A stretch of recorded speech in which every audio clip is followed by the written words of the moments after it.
तो मैं कह रहा था कि सत्संग को किसी महापुरुषों ने गंगा की संज्ञा दी, किसी ने तप कहा कि और वेद भगवान में अभी सुन रहे थे इसको बुद्धि योग कहा। और भगवान श्री कृष्ण ने इस सत्संग को यज्ञ की संज्ञा दी। तो अभी आप लोग यहाँ पर सत्संग यज्ञ के यजमान होकर के बैठे हुए हैं और संसार का सबसे बड़ा और महत्वपूर्ण या ज्ञानमय यज्ञ का यजमान बनकर के बैठे हुए हैं। संसार में हम लोग देखते रहते हैं कि कहीं पर रुद्र महायज्ञ होता है, कहीं पर कोटि रुद्र यज्ञ होता है, कहीं सतचंडी महायज्ञ होता है, कहीं विष्णु महायज्ञ होता है। तो कहने का मतलब इस प्रकार से इस पवित्रतम भारत भूमि पर बहुत तरह के यज्ञ होते हैं और ये होते ही रहेंगे। ये हम लोग बचपन से बरसों से देखते चले आ रहे हैं। धर्म ग्रंथों में, वैदिक ग्रंथों में बहुत सारे यज्ञों की चर्चा है और सारे यज्ञों का फल यज्ञकर्ताओं को कालांतर में प्राप्त होता है, जन्मांतर में प्राप्त होता है, मरने के बाद प्राप्त होता है। लेकिन परमाराध्य गुरुदेव की कृपा से ऐसे यज्ञ में अभी आप लोग बैठे हुए हैं कि जिस यज्ञ का फल आप समस्त यजमानों को आज और अभी से प्राप्त होना आरंभ हो जाएगा। क्योंकि गीता में भगवान श्री कृष्ण का वचन है कि प्रत्यक्ष फल देने वाला यह यज्ञ है। संसार में जितने भी यज्ञ होते हैं तो उन सारे यज्ञों के द्वारा मनुष्य द्वारा किए गए शुभाशुभ कर्म नष्ट नहीं होते हैं। बहुत सारे महापुरुषों के इतिहास हैं, धर्म ग्रंथों में लिखा हुआ है, पढ़ते हैं, सुनते हैं कि स्वर्ग तो मिल गए, ब्रह्मलोक भी मिल गए, लेकिन कर्म फल मिटा नहीं। स्वर्ग तो चले गए, वैकुंठ तो चले गए, ब्रह्मलोक भी चले गए, लेकिन ये सब दिन के लिए नहीं चले गए। कहाँ छीने पुण्य अमृत लोके विशंति। हजार हजार अश्वमेघ यज्ञ करने वालों का पुण्य भी कहाँ ब्रह्मलोक में जाकर के नष्ट हो गया है।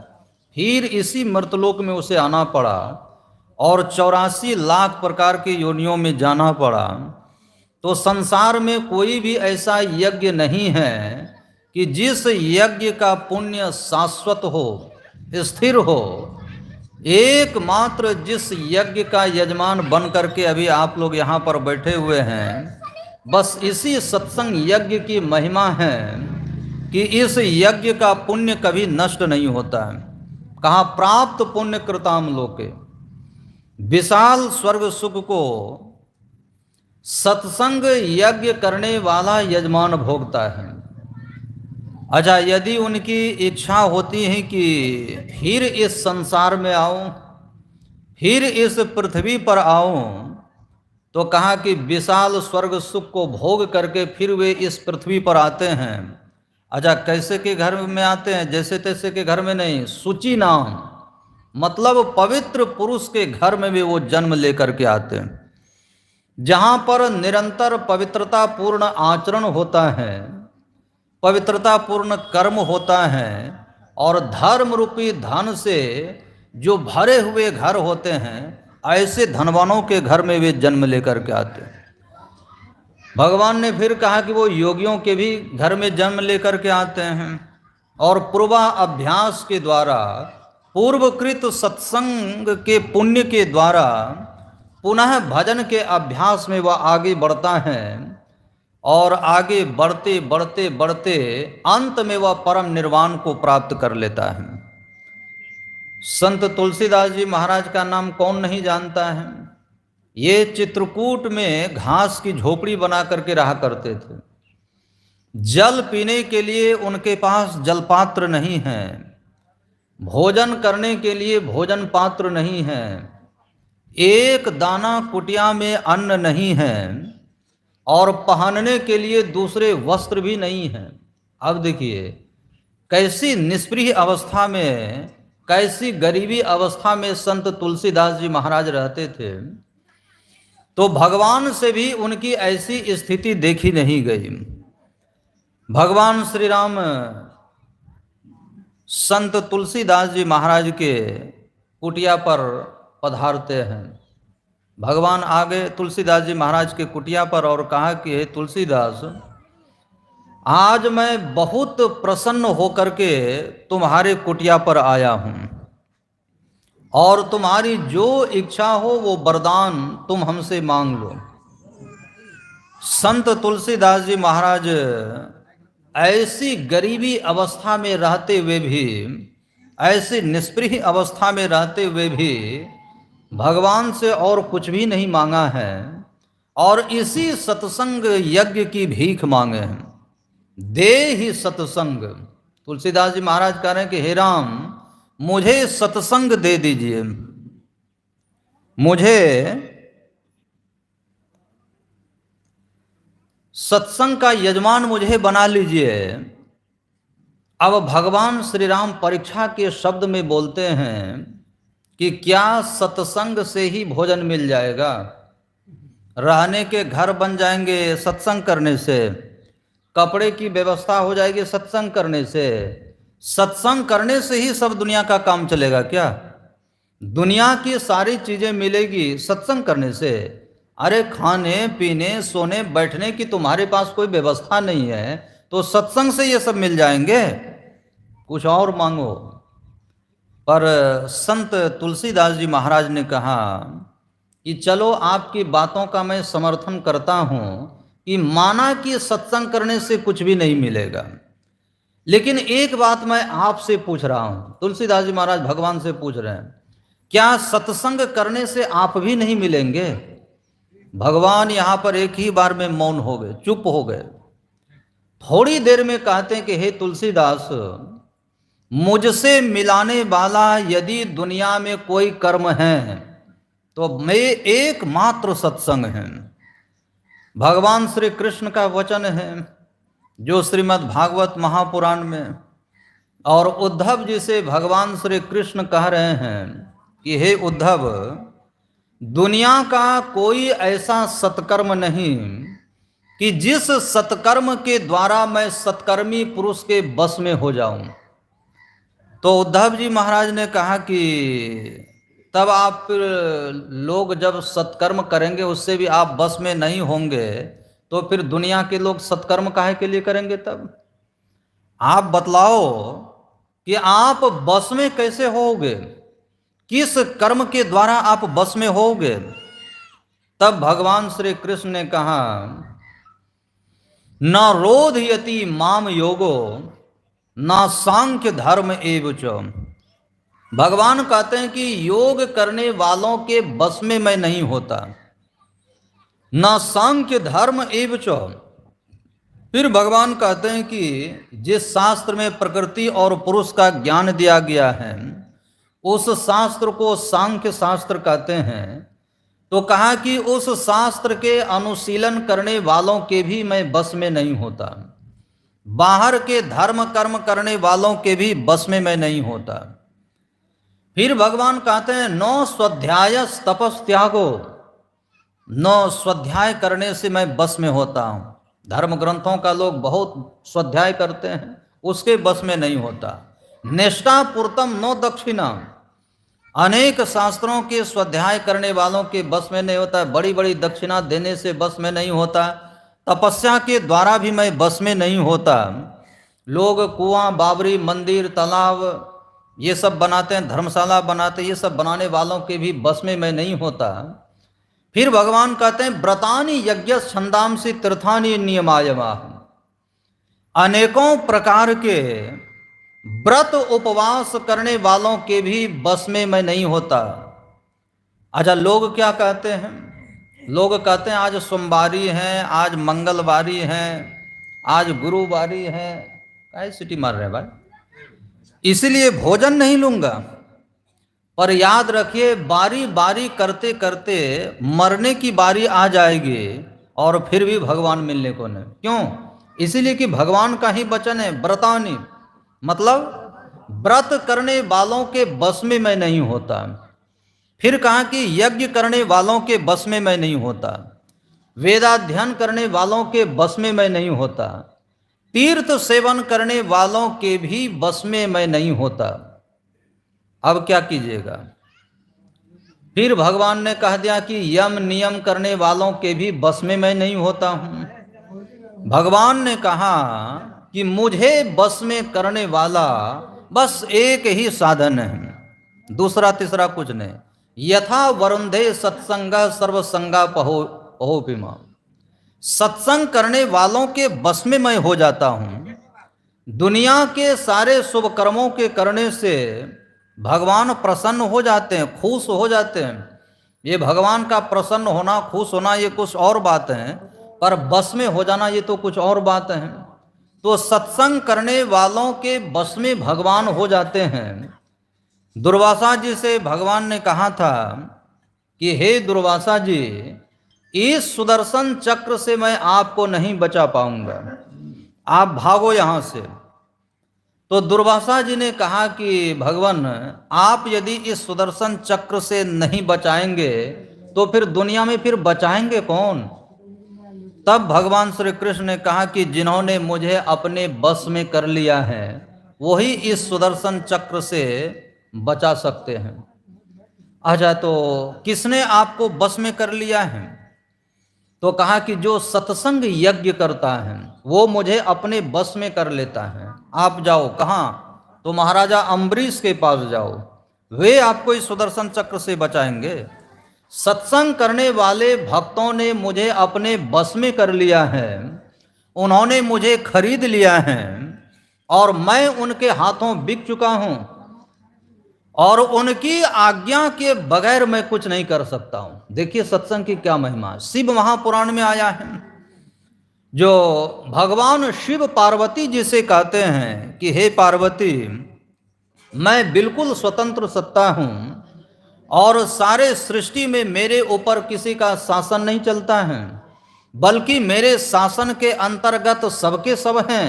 पर जब मैं भक्त के पास जाता हूं तब तो मुझे उनका गुलाम हो जाना पड़ता है। आप लोग सुने होंगे विद्यापति के यहाँ उगना नाम का नौकर बन गए भगवान शंकर। तो भक्तों के बस में हो जाना पड़ता है और मैं सदैव भक्तों के बस में रहता हूं। और इसीलिए यह सत्संग यज्ञ क्या है, इस यज्ञ को दुनिया का सबसे बड़ा यज्ञ बतलाया है। भगवान शंकर इस यज्ञ की महत्ता को बतलाते हुए पार्वती जी से कहते हैं, गिरजा संत समागम समन लाभ कछु आन, संतों के समागम के समान दूसरा कोई लाभ नहीं है।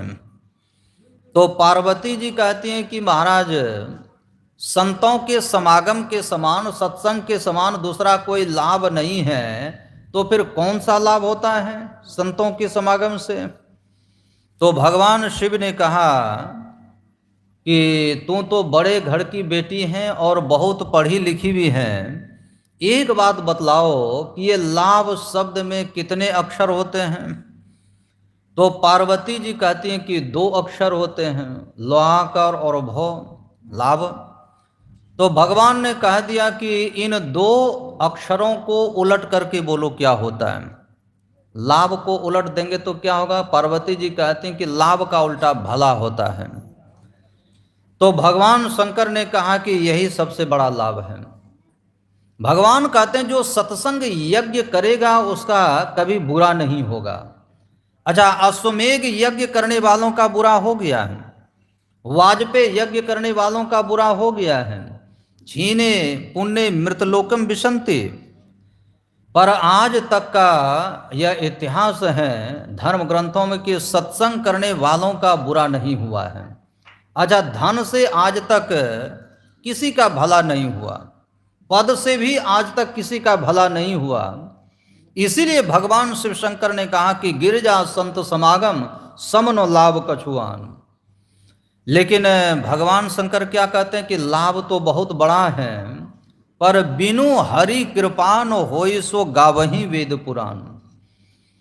परमात्मा के कृपा के बिना यह मिल नहीं सकता। ये धन का होना यह भी थोड़ी देर के लिए ईश्वर कृपा का फल नहीं, पुत्र का हो जाना यह भी ईश्वर कृपा का फल नहीं। आज तक संसार का जो कुछ भी मिला है वह ईश्वर कृपा का फल नहीं, बल्कि वह अपने ही पुण्यकृत कर्मों का फल है। लेकिन अभी जहां आप लोग बैठे हुए हैं यह क्या है? यह एकमात्र यही ईश्वर कृपा का फल है कि बिनु हरि कृपान होई सो गावही वेद पुराण। और यही सर आवत अति कठिनाई। ये सत्संग में आना ये बड़ी मुश्किल की बात होती है। सिनेमा हॉल में जाने के लिए कोई पुण्य की जरूरत नहीं पड़ती है, सर्कस में जाने के लिए भी कोई पुण्य की जरूरत नहीं पड़ती है, नाटक थिएटर में जाने के लिए कोई पुण्य की जरूरत नहीं पड़ती है, अन्यत्र कहीं भी जाने के लिए आपको पुण्य की कोई जरूरत नहीं, ईश्वर कृपा की भी कोई जरूरत नहीं है। लेकिन सत्संग में आने के लिए, यहाँ आने के लिए तो ईश्वर कृपा के बिना तो कोई आ ही नहीं सकते। ये ईश्वर कृपा का प्रत्यक्ष फल है कि यहाँ अभी आप लोग सत्संग में बैठे हुए हैं। अच्छा, अर्जुन ने भी भगवान से एक बार पूछा था कि भगवान आप कृपा करके यह बतलाइए कि सबसे बड़ा यज्ञ कौन सा है। अच्छा, ऐसा क्यों पूछ दिया अर्जुन ने कि सबसे बड़ा यज्ञ क्या है? तो एक बार भगवान ने कही थी, गीता पढ़ करके देखिएगा 3रा अध्याय, उसमें भगवान श्री कृष्ण कहते हैं भुंजते ते त्वघम पापा ये पचन्त्यात्म कारणात्।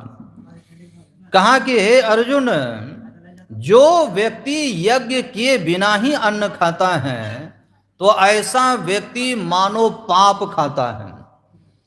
तो हम आप जो भात रोटी जो खाते हैं वह क्या है? वह भात रोटी क्या है? यदि आप यज्ञ किए बिना ही भात रोटी खा रहे हैं तो वह भात रोटी आपको दिख रहा है, लेकिन भगवान के कथनानुसार पाप खा रहे हैं। इसलिए हमारा धन पहले यज्ञ में लगे, हम पहले उस धन से यज्ञ करें, और यज्ञ करने के बाद तब जो हमारे पास बचता है तो भगवान श्री कृष्ण कहते हैं वह अमृत हैं। अच्छा, वो अमृत हैं कैसा? तो कहा मुच्चन्ते ते सर्व किल विषम। अर्जुन, भगवान कह रहे हैं कि यज्ञ करने के बाद तब जो हमारे पास धन बचता है उसका जो हम उपयोग करते हैं, उसका जो उपभोग करते हैं, उसको जो हम लोग खाते हैं तो उससे हमारे समस्त पाप नष्ट हो जाते हैं। अच्छा, बिना यज्ञ किए अगर भोजन कर रहे हैं, खा रहे हैं, तब भगवान कहते तब पाप खाते हैं।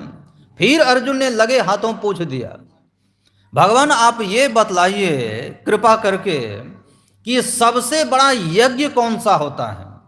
यदि आपका कहना है कि यज्ञ करने के बाद ही खाना चाहिए तो सबसे बड़ा यज्ञ कौन सा है?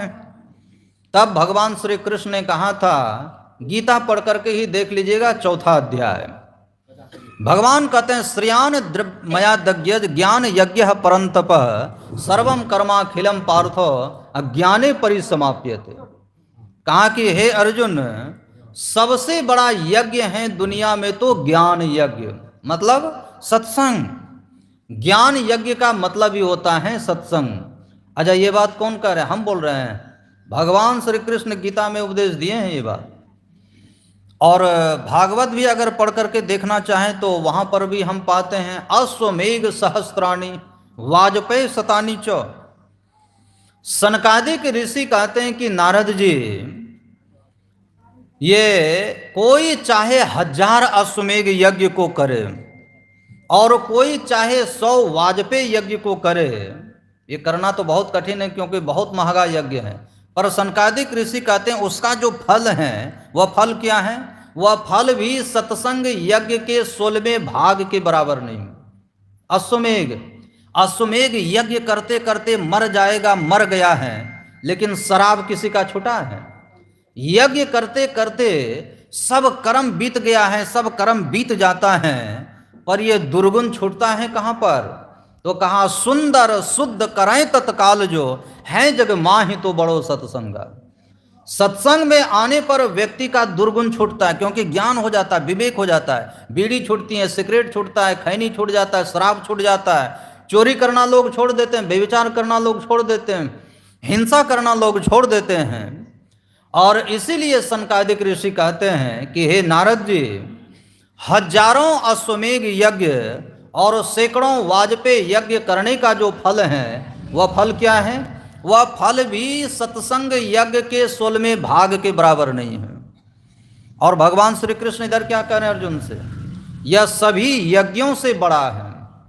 अब देख लीजिए, ये सभी यज्ञों से बड़ा है। तो जितने तरह का यज्ञ दुनिया में है, जो भी हम आप लोग सुनते आ रहे हैं, देखते आ रहे हैं, चाहे गायत्री यज्ञ हो, चाहे रुद्र यज्ञ हो, कि विष्णु यज्ञ हो, कि वाजपेयी यज्ञ हो, कि बृहस्पति यज्ञ हो, कहने का मतलब जितने तरह के यज्ञों की बात हम आप लोग सुनते हैं, वो सभी यज्ञ कोई व्यक्ति अकेला कर ले और सत्संग यज्ञ नहीं करे तो उसका यज्ञ अधूरा है। अच्छा, यदि कोई सत्संग यज्ञ कर ले तो भगवान कहते हैं कि सब यज्ञ के करने का फल उसको स्वतः मिल जाता है। तो यही यज्ञ न बड़ा हुआ, कौन यज्ञ करना चाहिए? और गुरु महाराज इधर क्या कह रहे हैं? गुरु महाराज कहा करते हैं कि सत्संग मेरी श्वास है। श्वास लिए बिना भी कोई रह सकता है क्या? 5 मिनट तक नाक और मुंह को कोई बंद कर लीजिएगा? किसी की हिम्मत है कि 5 मिनट तक नाक मुंह बंद कर लें? सबको पता है कि सीधे यहाँ से ट्रांसफर हो जाएंगे। कोई प्रैक्टिकल करना चाहेंगे, सीधे वैकुंठ पहुँच जाएंगे, मर जाएंगे ना। तो ये सत्संग जो बराबर करते रहते हैं, वो सचेत रहते हैं, वो सावधान रहते हैं, उनका विवेक जगा हुआ रहता है। इसीलिए संत महापुरुषों ने सत्संग की बड़ी महिमा गाई है। और आप लोग जो अभी सवेरे सवेरे घर के कामों को छोड़ करके, सगे संबंधियों को छोड़ करके इस सत्संग में आकर के बैठे हैं, तो क्या यहाँ आने से आप लोगों को कुछ भी नहीं मिलेगा? ऐसे आकर के बैठ गए हैं? ऐसी बात नहीं है। यहाँ आने वाले को जो पदार्थ मिलेगा, याद रखिएगा, वह पदार्थ दुनिया में तो हरगिज नहीं मिल सकता है। जैसे तैसे अगर दान पुण्य करके भी यदि आप स्वर्ग चले गए, आप वैकुंठ भी चले गए, शिवलोक भी चले गए, ब्रह्मलोक भी चले गए, गोलोक भी चले गए, यानी कहने का मतलब दुनिया के किसी भी लोकांतरों में आप पुण्य कर्म के द्वारा चले गए तो वहां भी नहीं मिलने वाला जो सत्संग के फल मिलने वाला। अच्छा, यह सुन करके बड़ा आश्चर्य होता है कि क्या ऐसा पदार्थ है जो सत्संग में मिलता है। तो संत तुलसीदास जी महाराज ने श्री रामचरितमानस में लिखा, जो सत्संग करेगा, संत की शरण में जाएगा, संत का दर्शन करेगा, संत के चरणों का स्पर्श करेगा और संत के पवित्र वाणियों को अपने कानों से श्रवण करेगा, तो कहा कि उनको तो 5 चीजें मिलेगी। और पहली चीज बतलाया सुबुद्धि, अर्थात सुंदर बुद्धि। सुंदर बुद्धि पहले मिलेगी। तो अब आप यहाँ पर प्रश्न कर सकते हैं कि ये बुद्धि तो विद्यालयों में मिल जाती हैं, महाविद्यालयों में भी बुद्धि मिल जाती हैं, विश्वविद्यालयों में भी जाकर के बुद्धि मिल जाती हैं, विद्वानों के पास बैठने पर से बुद्धि मिल जाती हैं। तो यह कौन बड़ी बात होगी कि बुद्धि मिलेगी? लेकिन बुद्धि और सुबुद्धि में बहुत अंतर है। ये सदसद विवेकनी बुद्धि, जिस बुद्धि के द्वारा सत असत का ज्ञान हो, सार आसार का ज्ञान हो, आत्मा और परमात्मा का ज्ञान हो, तो इसी को कहते हैं सुबुद्धि, इसी को कहते हैं सुंदर बुद्धि। और जिससे केवल संसार की वस्तुओं और व्यक्तियों का ही ज्ञान हो, उसको कहते हैं बुद्धि। ये है बुद्धि। तो संसार असत है, यह परिवर्तनशील है, नाशवान है, ये अस्तित्व विहीन है, तो ऐसे का ज्ञान बुद्धि से होता है, और जिसका परिवर्तन नहीं होता है, जिसका विनाश नहीं होता है, जो शाश्वत है, जो स्थिर है, ऐसे परमात्म तत्व को, ऐसे परमात्म तत्व का बोध ज्ञान जिसके द्वारा होता है, तो उसी को कहते हैं सुबुद्धि, इसी को सुंदर बुद्धि कहते हैं। तो संत का संग करने से सुबुद्धि मिलती है, और संसारिक विद्वानों का संग करने से बुद्धि मिलती है।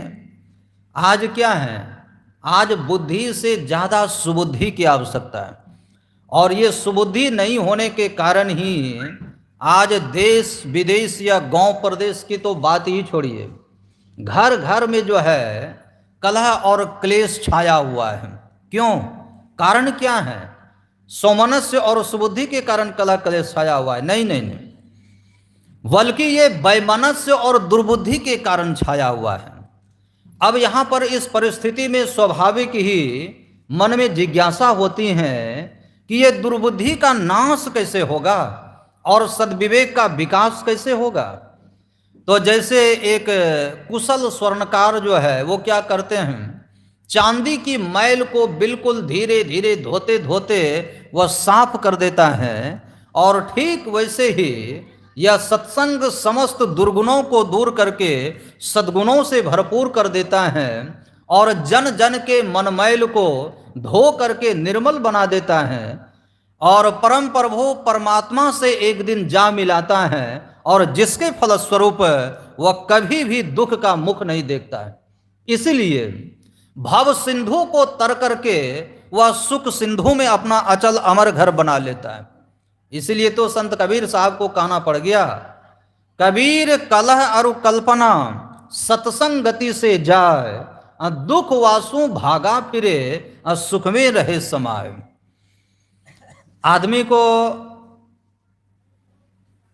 आदमी के पास आजकल बुद्धि तो बहुत हो गई है, लेकिन ये दूसरे को ठगने वाली बुद्धि बहुत हो गई है। असत संसार में ही लिप्त रखने वाली बुद्धि, और इस बुद्धि के द्वारा न नशाओं का सेवन छूट सकता है, न हिंसा छूट सकती है, न व्यभिचार छूट सकता है, न झूठ छूट सकता है, और न ही किसी के साथ छल कपट करना छूट सकता है। बुद्धि हो जाने से क्या होता है, ये बुद्धि के हो जाने से ये सबके सब दुर्गुण साथ में लगे ही रहते हैं।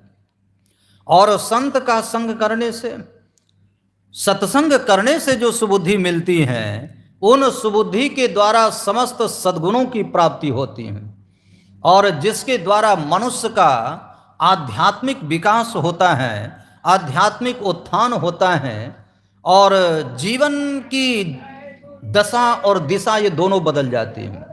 मन बदल जाता है, बुद्धि बदल जाती है, स्वभाव बदल जाता है, विचार बदल जाता है। बोलिए प्रेम से श्री सद्गुरु महाराज की जय, श्री सद्गुरु महाराज की जय।